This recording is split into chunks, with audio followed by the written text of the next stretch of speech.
अस्सलामुअलैकुम गाइस, कैसे हैं आप? ठीक हैं? अच्छा, आज हम देखेंगे HTML का इंट्रोडक्शन और कुछ टैग्स को हम डिस्कस करेंगे और इसके बाद हम कुछ टैग्स को प्रैक्टिकली इम्प्लीमेंट करके देखेंगे कि उनको अगर हम राइट करें किसी एडिटर में तो उसकी आउटपुट क्या हमें शो होती है। तो वीडियो को स्टार्ट करने से पहले अगर आपने अभी तक मेरे यूट्यूब चैनल को सब्सक्राइब नहीं किया हुआ तो सब्सक्राइब कर लें और साथ बेल आइकन को प्रेस कर लें ताकि हर भी आने वाली वीडियो का नोटिफिकेशन आपको मिल सके। तो अब पहले हम देखते हैं HTML होती क्या है। HTML स्टैंड फॉर होता है हाइपर टेक्स्ट मार्कअप लैंग्वेज। अब इसको हम यूज़ किस लिए करते हैं? वेब पेज बनाने के लिए। जितने भी वेब पेज हैं उनका स्ट्रक्चर जो बनता है ना वो बनता है HTML में। और इसमें कहने के इसको हम सीरीज एलिमेंट भी कह सकते हैं कि जितने भी इसमें एलिमेंट यूज होते हैं वो सीरीज एलिमेंट होते हैं, कंसिस्ट करते हैं। उसके बाद अगर हमने इसकी जो आउटपुट है उसको डिस्प्ले करवाना है तो उसके लिए हमें एक ब्राउज़र यूज़ करना पड़ेगा। तो वो आप कोई भी ब्राउज़र यूज़ कर सकते हैं, जिस तरह गूगल क्रोम हो गया, ओपरा मिनी, याहू, उसके बाद इंटरनेट एक्सप्लोरर, कुछ भी आप यूज़ कर सकते हैं। तो जितना भी काम करने के इनपुट देते हैं उसकी वो सारी हम देते हैं टैग्स की फॉर्म में और आउटपुट हमें ब्राउज़र के ऊपर शो हो जाती है। टैग जिस तरह हेडिंग के लिए टैग H1 होता है, पैराग्राफ के लिए P टैग यूज होता है, इस तरह डिफरेंट टैग्स हैं। अब हम नीचे एग्जांपल को कुछ टैग्स की एग्जांपल उनको हम डिस्कस कर लेते हैं पहले। तो जो HTML कोड होता है ना, सिंटैक्स होता है, उससे सबसे पहले एक लाइन लिखी होती है डॉक टाइप HTML। ये जो डिक्लेरेशन होती है ना ये शो करती है HTML5 के डॉक्यूमेंट को। उससे फिर नीचे HTML होता है जो रूट एलिमेंट होता है वेब पेज का। हेड में मेटा इंफॉर्मेशन होती है वेब पेज की। टाइटल में जितना भी क्या लिखे ब्राउजर में आपको के टैब बार में जो शो होते हैं ना डाटा, वो हम लिखते हैं टाइटल के टैग में। उसे ब्राउजर टाइटल बार भी आप बोल सकते हैं और पेज टैब भी बोल सकते हैं। उसके बाद जितनी आपने हेडिंग्स, पैराग्राफ, इमेजेस शो करवानी है वो आप बॉडी के टैग के अंदर लिखते हैं। H1 सबसे बड़ी हेडिंग होती है, उसके बाद H6 सबसे छोटी हेडिंग होती है। तो H1, H2, H3, H4, H5, H6 तक हेडिंग का साइज होता है। पैराग्राफ के लिए P टैग यूज होता है। जितने भी हमने पैराग्राफ ऐड करने हैं वेब पेज में उसके लिए P टैग यूज होगा। उसके बाद what is an HTML element. तो जितने भी आपके एलिमेंट एंड टैग्स हैं वो उनका स्टार्टिंग भी टैग होता है और क्लोजिंग टैग होता है। क्लोजिंग टैग को हम स्लैश से क्लोज करते हैं, मतलब कि हमने एक एग्जांपल लिया है H1 तो उसको जब हम क्लोज करेंगे तो H1 से पहले स्लैश लगा देंगे। अब जैसे कि मैंने बताया था कि वेब ब्राउज़र हम यूज़ करते हैं आउटपुट शो करवाने के लिए, तो कोई भी आप वेब ब्राउज़र यूज़ कर सकते हैं, जिस तरह क्रोम हो गया, एज हो गए, उसके बाद फायरफॉक्स, सफारी, ओपरा मिनी, कुछ भी आप यूज़ कर सकते हैं। और इसकी आउटपुट इस तरह शो होती है, जैसे ये एग्जांपल है गूगल क्रोम की, ये index.html ये टैब में लिखा हुआ है।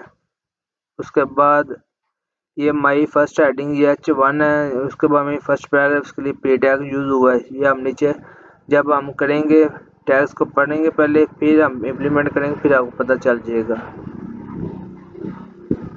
और HTML का जो स्ट्रक्चर है उसमें दो चीज़ें मेन होती हैं HTML टैग्स के अंदर। एक हेडर पोर्शन होता है, एक बॉडी का पोर्शन होता है।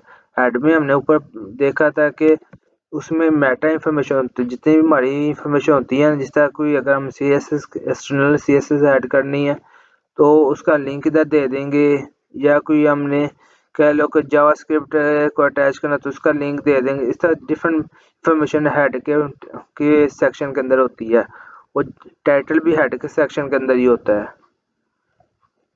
उसके बाद हमने पैराग्राफ, हेडिंग, कोई इमेज है या कोई हाइपरलिंक है, टेबल, फॉर्म जो हमने क्रिएट करना है, तो जितना भी कोड हम राइट करेंगे वो सब बॉडी के सेक्शन के अंदर होगा। तो ये एक हमारा स्ट्रक्चर होता है। और उससे ऊपर हम ये पढ़ के भी आए थे डॉक टाइप को कि ये किसको शो करती है, HTML5 के पेज को, और हिसाब से ऊपर इसे लिखा जाता है ताकि इसे एक दफ़ा ही हम राइट करते हैं। और ये नॉन सेंसिटिव केस है कि हम इसको डॉक टाइप को स्मॉल लेटर्स में और कैपिटल लेटर दोनों में लिख सकते हैं। अब हम देखते हैं टैग्स को कि टैग्स कौन से होते हैं। सबसे पहले मैंने ऊपर भी आपको बता चुका हूँ पहले कि H1 से लेकर H6 तक टैग का साइज होता है। H1, H2, H3, H4, H5, H6। जैसे हम 1 से 6 की तरफ आते हैं तो हेडिंग का साइज कम हो जाता है। उसके बाद पैराग्राफ के लिए हम प्री टैग यूज़ करते हैं। जितने भी हमने पैराग्राफ यूज़ करने हैं उसके लिए प्री टैग यूज़ होगा कि हमने एक वेब पेज के अंदर बेशक 100 पैराग्राफ हैं या कह लें कि 10 पैराग्राफ हैं तो उसके लिए प्री टैग ही यूज़ होगा।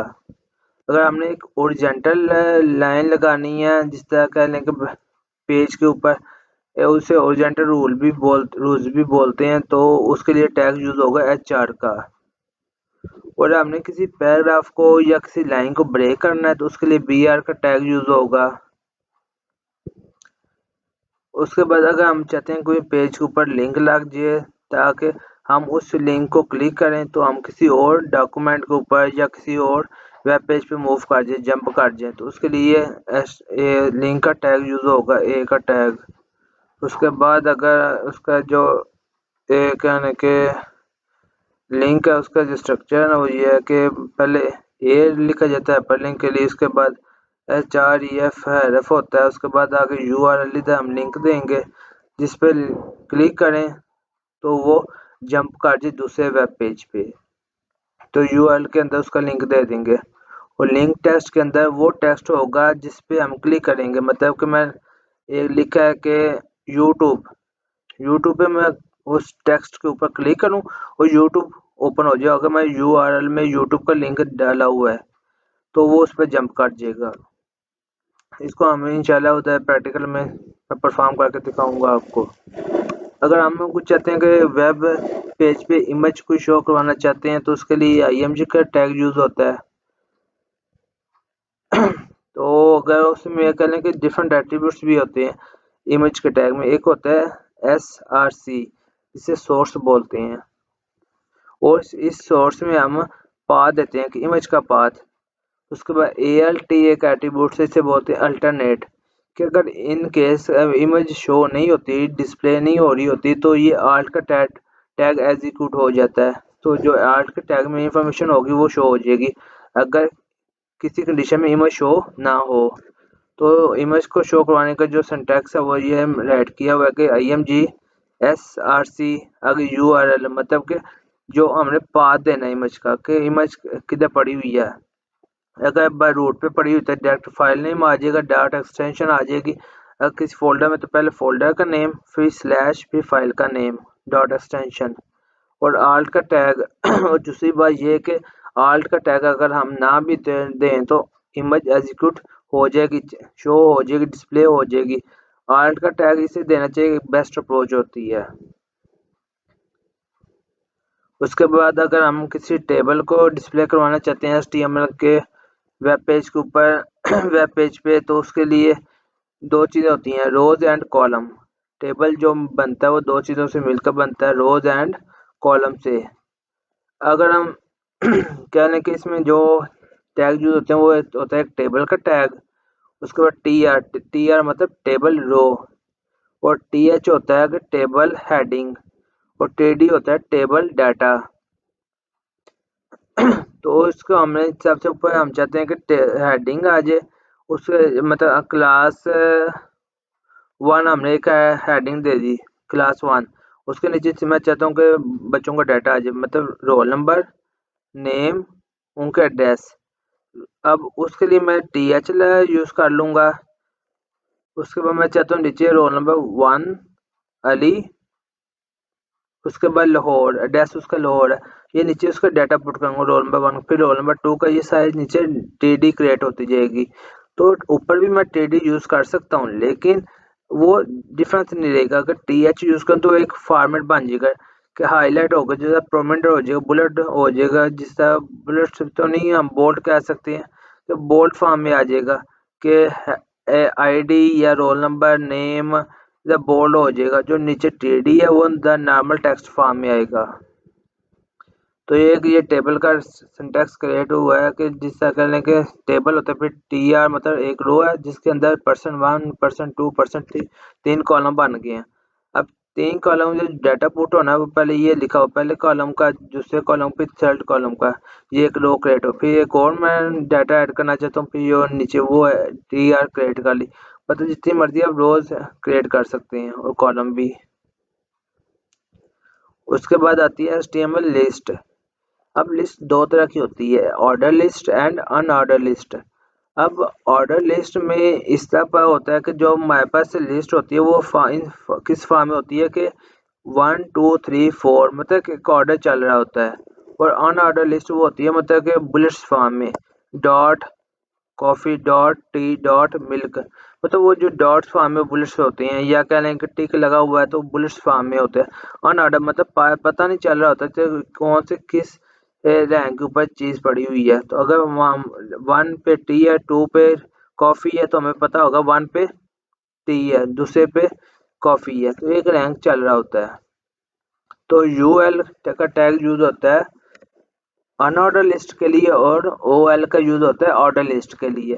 तो दोनों में डिफरेंस बस ये है कि अंदर आनी एल लिस्ट को शो करता है, तो अंदर लिस्ट ही होगी टैग मतलब मेन टैग के अंदर। बाय से बस टैग मेन जो टैग है यूएल और ओएल शो होगा, ओएल ऑर्डर लिस्ट और यूएल अनऑर्डर लिस्ट। उसके बाद अगर हम देखें तो फार्म अगर हमें किस तरह क्रिएट कर सकते हैं वेब पेज में, तो उसके लिए एक सबसे बड़ा टैग यूज होगा फार्म का। और उसके अंदर कहने के अगर मैं चाहता हूँ कि स्टूडेंट नेम आगे मैं एक बॉक्स आ जाए, बॉक्स को हम बोलते हैं इनपुट फील्ड। वो इनपुट फील्ड में मैं टेक्स्ट ऐड करना चाहता हूँ, नंबरिक वैल्यू तो नहीं होगी नेम, वो टेक्स्ट होगा मतलब अली, तो एक टेक्स्ट है। तो उस इनपुट फील्ड के अंदर टाइप कौन कौन सी होती है, कुछ टाइप्स इधर मैंने मेंशन की हुई हैं, जैसे text, radio button, checkbox, submit button. अब टेक्स्ट जो होता है ना, ये सिंगल लाइन टेक्स्ट होता है इनपुट फील्ड में, मतलब नेम मोहम्मद अली, मोहम्मद अहमद, तो इस तरह करके नेम हम ऐड कर सकते हैं। रेडियो बटन होता है कि मैनी ऑप्शंस है, उसमें से हमने एक ऑप्शन को चूज करना है तो उसके लिए रेडियो बटन यूज होगा। चेक बॉक्स होता है कि मैनी ऑप्शन में से हम मैनी ऑप्शंस को चूज कर सकते हैं। फॉर एग्जांपल मैं कहूँ क्लास 1 के सब्जेक्ट कौन कौन से हैं, पाक स्टडी, इस्लामियत, इंग्लिश, उर्दू। हम कोई एक सब्जेक्ट थोड़ी होगा, 3 4 सब्जेक्ट हो सकते हैं, तो हम चूज कर सकते हैं मैनी सब्जेक्ट्स। लेकिन रेडियो बटन जब हम करेंगे तो उसे जिसका जेंडर मेल फीमेल, तो इनमें से एक होगा, दो जेंडर नहीं हो सकते एक पर्सन के। सबमिट का बटन होता है जब किसी बटन को हमने डिस्प्ले करना हो तो उसके लिए सबमिट की टाइप यूज होती है। बटन का टैग इनपुट इसलिए यूज किसी बटन क्लिकेबल बनाने के लिए कि हम उस पर क्लिक कर सकें। अब ये देखें, ये उसका सिंटैक्स है एक इनपुट फील्ड का। इनपुट का टैग यूज होता है टाइप टेक्स्ट। अगर पासवर्ड है तो टाइप पासवर्ड आ जाएगी, वो पासवर्ड शो होगा स्टैटिक फॉर्म में। अगर नंबर है तो नंबर आ जाएगी, मैंने फ़ोन नंबर ऐड करना चाहता तो जब मैं नंबर लिख दूंगा तो वो इधर टाइप ऊपर जो हमने पढ़ी है ना, ये टाइप्स इधर हम शो कर देंगे टेक्स्ट की जगह। अब अगर हमें एक सिंपल फॉर्म बनाना, जैसा ये देख के नीचे एक फॉर्म बना हुआ, फर्स्ट नेम फिर नीचे हम ऐड कर देंगे, लास्ट नेम ऐड कर फिर सबमिट कर दें, तो इसका कोड किस तरह होगा। फॉर्म का टैग अंदर लेबर फर्स्ट नेम मतलब जो हेडिंग इनपुट की है वो input type text ID F name मतलब आईडी आप कुछ भी दे सकते हैं, नेम भी कुछ दे सकते हैं। ये तब चीज़ें यूज होती है जब हम फॉर्म को डायनामिक करते हैं कि फॉर्म के अंदर डाटा पुट करो, डाटाबेस में सेव हो जाए, डायनामिक हो जाए। फिर लेबर लास्ट नेम भी हमारे पास टेक्स्ट ही होगा तो टाइप टेक्स्ट आ जाएगी।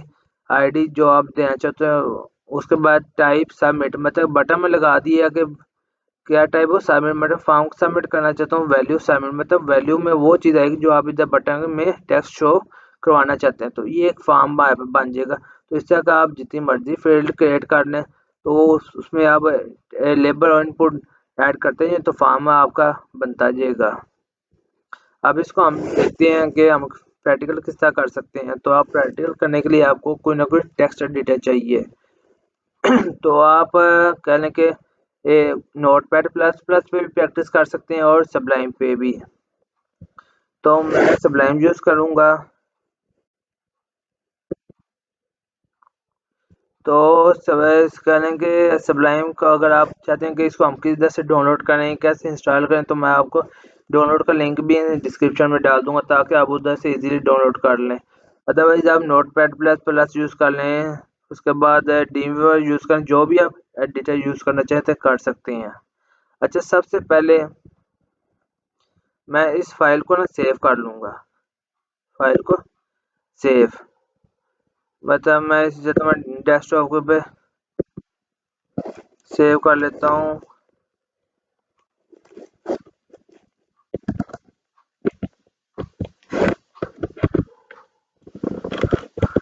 test_html मतलब ये डॉट में HTML में लिखा एक्सटेंशन है कि पता चल जाए कि किस लैंग्वेज की ये मैं फाइल है, मतलब कौन से लैंग्वेज का मैं कोड राइटअप करने लगा हूँ। तो मुझे ये जो एडिटर है ना सबलाइन, ये मुझे सजेशन देगा खुद ही। जिस तरह देखो मैं ब्रैकेट डाली, HTML में लिखा, उसे सजेशन दे दी HTML पे। अगर इस पर मैं क्लिक करूँ तो पूरा सिंटैक्स आ जाएगा।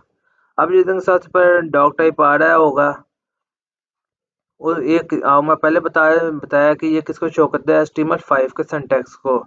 अब उसके बाद HTML रूट है, उसके अंदर दो पोर्शन है, हेड का और बॉडी का। इसे देखो मैं थोड़ा सेपरेट कर देता हूँ ताकि क्लियर हो जाए आपको। अब ये दो पोर्शन है, एक बॉडी का और हेड का। मैंने कहा था हेड में मेटा इंफॉर्मेशन आती है, वो ये टाइटल। अगर टाइटल में कहता है आता है ब्राउजर के टैब बार में जो टेक्स्ट शो हो रहा था वो टाइटल में लिखा आता है। मैं इधर लिख देता हूँ टेस्ट टाइटल। अब बॉडी में मैं आपको शो करता हूँ हेडिंग H1।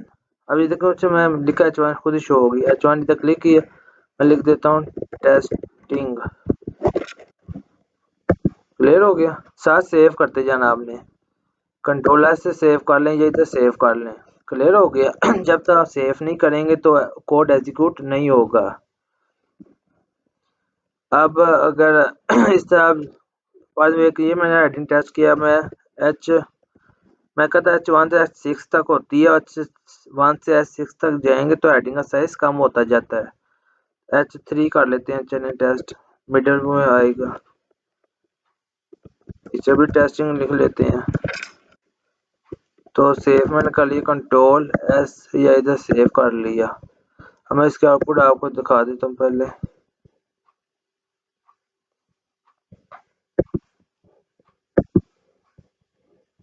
ये test.html फाइल, ये देखें,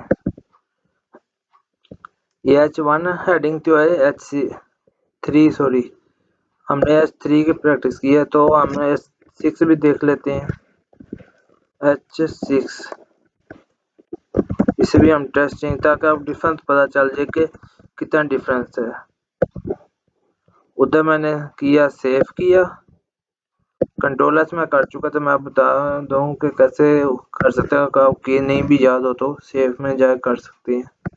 अभी तक भी शो नहीं हुआ है थर्ड हेडिंग, क्यों? क्योंकि मैं पेज को रिफ्रेश नहीं किया। अब ये देखें, पेज को रिफ्रेश किया तो मुझे ये शो होगी, ये H6 H3 H1। मतलब पता हमें क्लियर हुआ है कि H1 से H6 की तरफ आए तो हेडिंग का स्टाइल डिफरेंट हो जाता है, मतलब साइज भी कम हो जाता है। चलें, साइज स्टाइल तो बोल रहे थे लेकिन साइज कम हो जाता है। फ़ॉन्ट वो बाकी चीज़ों कंट्रोल हम CSS से कर सकते हैं। अब मैं आपको पैराग्राफ एक शो करवा देता हूँ। पैराग्राफ के लिए टैग होता है P टैग। मैं लिख देता हूँ ही इज गुड बॉय। अब इसको ही हम कॉपी कर लेते हैं, control C copy, control V paste. मतलब एक पैरा हमने बना लिया ना, ये देखें पैरा बन गया। अब मैं आपको डिस्प्ले करवाता हूँ। ये देखो आगे पैराग्राफ।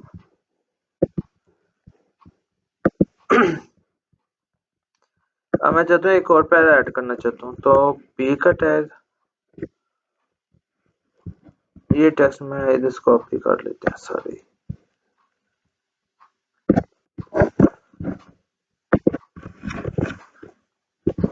बी का टैग सेव, इधर जाए ब्राउज़र पे रिफ्रेश, ये देखो अब जितने मर्जी आप पैराग्राफ ऐड कर लें तो वो ऐड होते जाएंगे। अच्छा अब आपको पैराग्राफ भी यूज करना आ गया होगा, किस तरह हम पैराग्राफ का टैग यूज कर सकते हैं। उसके बाद हम देखते हैं इमेज, img का टैग crc सोर्स में आएगा, ये यूआरएल मतलब पा देना इमेज का। तो देखो मेरी इधर फाइल पड़ी है, वो फाइल है, मैं इसको इधर से रीनेम कर लेते हैं।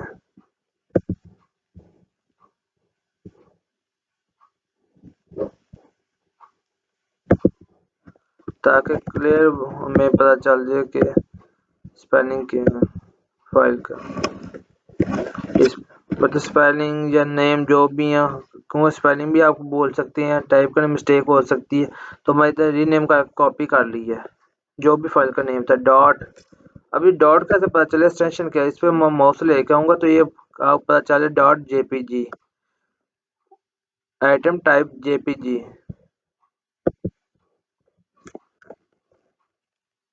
जेपीजी क्लियर, यस मैं लिख दिया। अब मैं पेज को कंट्रोल एस कर दिया, साथ ही तो मैं पेज को, ये देखें ये इमेज आ गई। अब अगर फाइल का नेम मुझसे गलत टाइप हो जाता, मैंने एक जीरो कट कर मतलब गलत हो गया फाइल का नेम, सेव कर कंट्रोल एस रिफ्रेश, ये देखें इमेज खत्म हो, सब पता ही नहीं चला किस चीज की इमेज थी। अब अगर इधर मैं साथ टैग लगाया होता आल्ट का, आल्ट का इधर मैं लिख देता कि नेचर फॉर एग्जाम्पल, कुछ भी टेक्स्ट में शो कर दिया, अगर ये होता तो इधर मुझे साथ शो हो जाता नेचर, क्लियर हो गया कि मतलब इमेज नहीं है शो हुई, टेक्स्ट शो हो गया मुझे आल्ट वाला। अगर इमेज इधर मैं जीरो कट किया तो जीरो में लगा दूं, मतलब इमेज आपको नेम सही हो गया, रिफ्रेश करूंगा तो वो नेचर कट हो जाएगा, ये देखें खत्म होगा, मतलब अब इमेज का जो नेम था वो करेक्ट हो गया, तो इमेज शो होगी। अब आल्ट शो नहीं होगा, आल्ट किस कंडीशन में शो होगा, जब इमेज शो नहीं होगी, क्लियर हो गया।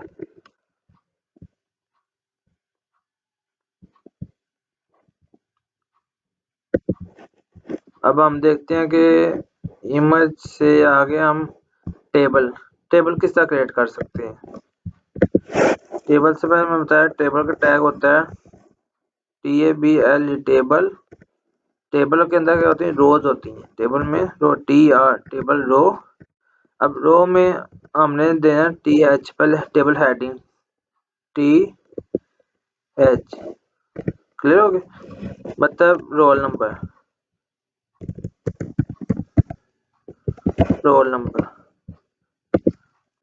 ये मैं लिखना चाहता हूँ TH नेम,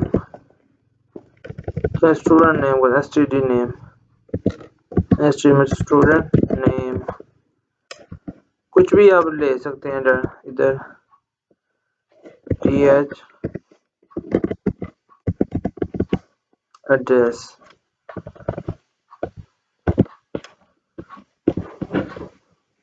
अभी मैं इतना आप शो करके दिखाता हूँ,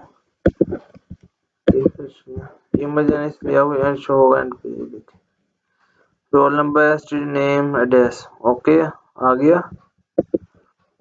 अब इसके अंदर मैंने लेनी वैल्यू, अब वो क्या इसी रो के अंदर लेंगे, नहीं वो नई रो मुझे क्रिएट करनी पड़ेगी, TR का नाम TR। अब मैं कहता ये देखें ये बोल्ड सी हैं, अब मैं ये TH यूज किया था, मैं TD यूज कर दिखाता हूँ, TD पहले रोल नंबर था हमारे पास है ये, अब मैं इधर रोल नंबर लिख देता हूँ 01, एक फिर कॉलम ये डाटा हो गया, दूसरे कॉलम में लिखता हूँ TD में अली। ओके, अब एड्रेस में मैं उसका लिख देता हूँ TD में लिखते हैं लाहौर। सेव कर दिया मैंने, कंट्रोल S या इधर से ये मैं करूँगा रिफ्रेश। ये देखें, roll number 101, student name Ali, address Lahore. अब इस तरह जितना मर्जी आप रोज क्रिएट कर लें, उसमें डाटा पुट करते जाएं। ये देखें, मैंने एक रो क्रिएट की, मतलब ये तो हेडिंग थी ना ऊपर, ये दूसरी रो, ये तीसरी रो। अब ये देखें, ये बोल्ड है, ये सिंपल है, ये TD थी, तो TH, ये TD। अब पता चला इधर भी मैं एड्रेस की जगह भी TD यूज कर सकता, लेकिन वो बोल्ड नहीं थी होनी, तो मैं तो कहने के प्रोमिनेंट करने के लिए हेडिंग को तो मैं TD नीचे यूज कर लिए सिंपल नॉर्मल टेक्स्ट के लिए, और मैं कहा हेडिंग के लिए TH यूज कर लिया। तो मैं 2-3 रोज और क्रिएट कर दिखा देता हूँ। अगर हम इसी कॉपी कर लेते हैं, कॉपी पेस्ट, इसका हम 2 कर देते हैं, इसका हम 3 कर देते हैं, अली को अहमद कर दिया, इसको उसामा करते हैं।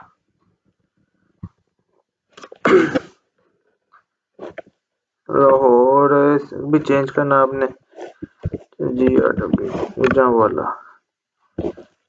सेव, कंट्रोल S कर दिया मैंने, रिफ्रेश। ये देखें आगे डाटा। अगर इन केस मैं इसमें से लाहौर ये कट कर दें GRW, मतलब इस फील्ड में डाटा नहीं मैं लिखता, तो उस फील्ड एम्प्टी हो जाएगी। क्लियर हो गया? तो कंट्रोल भी मैं अंडू कर दिया, सेव कर, तो ये डाटा आ जाएगा। सेव,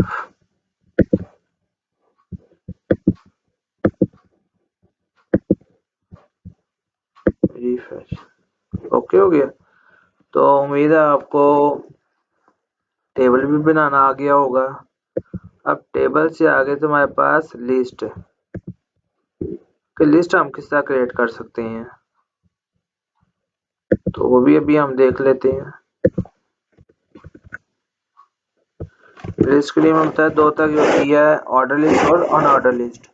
अनऑर्डर लिस्ट के लिए टैग यूज होता है OL का, ऑर्डर लिस्ट के लिए, और अनऑर्डर लिस्ट के लिए UL का टैग। इसके अंदर होती है लिस्ट, LI का टैग। इधर मैं लिख लेता हूँ एप्पल।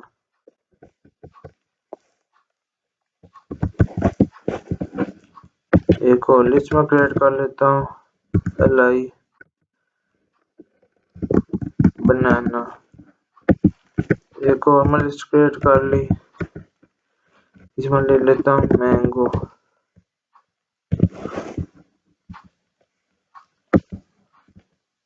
इसको मैं कॉपी किया, पेस्ट कर। मैं कहता ऑर्डर लिस्ट और अनऑर्डर लिस्ट में एक ही फर्क, ऑर्डर लिस्ट में UL नहीं होता, OL होता है, और अनऑर्डर लिस्ट में OL नहीं UL होता है। U मतलब L मतलब अनऑर्डर लिस्ट, और OL मतलब ऑर्डर लिस्ट। क्लियर हो गया? तो मैं सेव कर दिया, कंट्रोल S, इसलिए कहता है डिफरेंस पता चल जाएगा दोनों में क्या डिफरेंस है। ये देखिए, सबसे पहले कहता है अनऑर्डर लिस्ट UL, तो ये बुलेट्स आ गए, मैं बुलेट्स। और ऑर्डर लिस्ट में क्या होता है 1 2 3 होती है, तो ये ऑर्डर आ रहा है एक। पता चल गया आपको ऑर्डर लिस्ट और अनऑर्डर लिस्ट का टेक्स्ट सेम इसी रखा था। अब डिफरेंस पता चल जाएगा कि ऑर्डर लिस्ट और अनऑर्डर लिस्ट में क्या फ़र्क है, बस ये डिस्प्ले का फ़र्क है। उधर ऊपर बुलेट्स आ रहे हैं डॉट फॉर्म में, और नीचे और एक ऑर्डर चला, मतलब 1 2 3। ओके, ये था कोई इशू है तो आप मुझसे डिस्कस कर सकते हैं कमेंट बॉक्स में। अब हम एक देखते हैं फॉर्म को हम किस तरह क्रिएट कर सकते हैं, मतलब कि ये फॉर्म मैं आपको क्रिएट कर दिखाता हूँ। जिस तरह ये फर्स्ट नेम लास्ट नेम या कुछ और फॉर्म हम क्रिएट करना सीखते हैं। तो इसके नीचे हम देख लेते हैं। पहले मैं बताता है जिसका टेबल का टैग होता है, इसका फॉर्म का टैग होता है। ये देखें, ये सबलाइम आप खुद बता देते कि आप क्या कोड लिखना चाह रहे हैं। मतलब थोड़ा हिंटों से मैं देता हूँ। तो फॉर्म के अंदर मैं कहता हूँ लेबर में लिख देता हूँ स्टूडेंट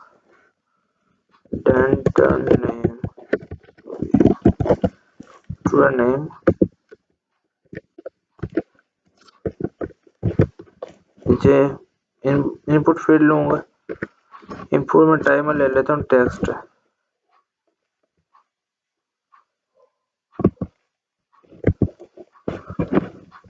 ले लेता हूँ ST।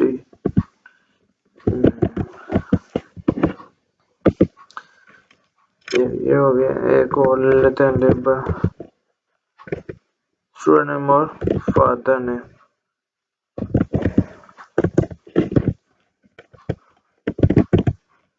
फादर नेम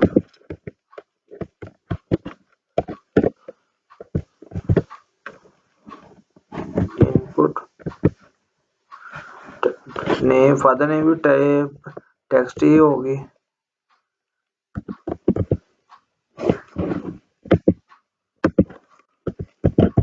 ये कुछ भी आप लिख सकते हैं। ये मतलब इसमें होता है, ये डायनामिक में चीज मैटर करती है, नॉर्मल में नहीं करती, स्टैटिक में। अभी हम सिंपल स्टैटिक पर बना रहे हैं फॉर्म, जस्ट डिजाइन। अब मैं आपको एक और चीज दिखाता हूँ। अगर आप फोन नंबर भी ऐड करना चाहते हैं तो labour mobile number input type number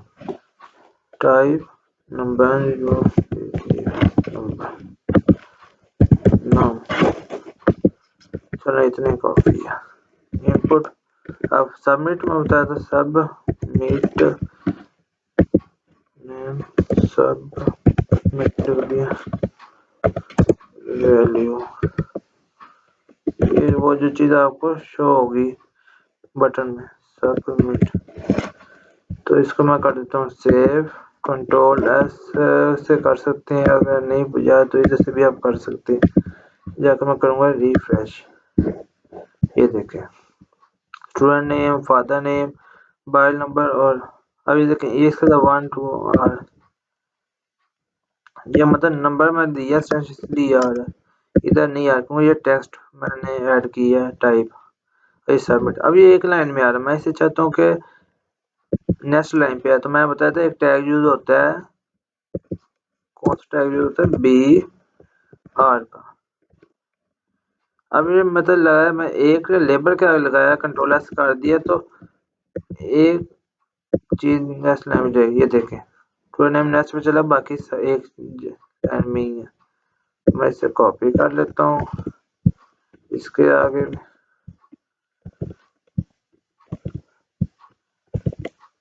और इधर से बटन भी नीचे चला जाए। अब सेव कर दे Ctrl+S। अब रिफ्रेश करता हूँ। अब ये देखें student name, father name, mobile number, submit. मतलब वो अभी सबमिट होगा क्यों हमें डेटाबेस से अटैच नहीं हुई पूरी। इधर मैं देखें बिलाल फादर वाली है 300 1 2 3 4 5 6 7 ऐड करते हैं। सबमिट हो गई। मतलब ये अभी डाटा सबमिट कब होगा, सेव कब हो, जब डेटाबेस अटैच होगी बैकएंड पर। तो अब मतलब ये हमारा फॉर्म बन चुका है। इससे आप कुछ भी फॉर्म बना सकते हैं। तो होप सो आपको समझ आई होगी। हमारा इधर फॉर्म तक था, बेसिक चीज़ के HTML क्या चीज़ है। उसके बाद हम इसमें टैग्स कौन से यूज़ करते हैं, इंट्रोडक्शन और टैग्स को देखकर फिर तो इसकी इम्प्लीमेंटेशन आपको मैंने बताई है। इधर तक आपको कुछ चीज़ समझ नहीं आई तो आप मुझे कमेंट बॉक्स में पूछ सकते हैं। तो उम्मीद है कि आपको समझ आ गई होगी। तो अगर आपको मज़ीद चाहते हैं कि मैं आपकी लिए नई लैंग्वेज के लिए आपकी नई लैंग्वेज पे वीडियोस बनाऊं उसके पे, तो आप मुझे कमेंट बॉक्स में सजेस्ट कर सकते हैं। हम मुझसे रब्ता भी कर सकते हैं। तो बाकी मैं सप्लाई का लिंक आपको डिस्क्रिप्शन में पेस्ट कर दूँगा। ओके, अल्लाह हाफ़िज़, थैंक यू।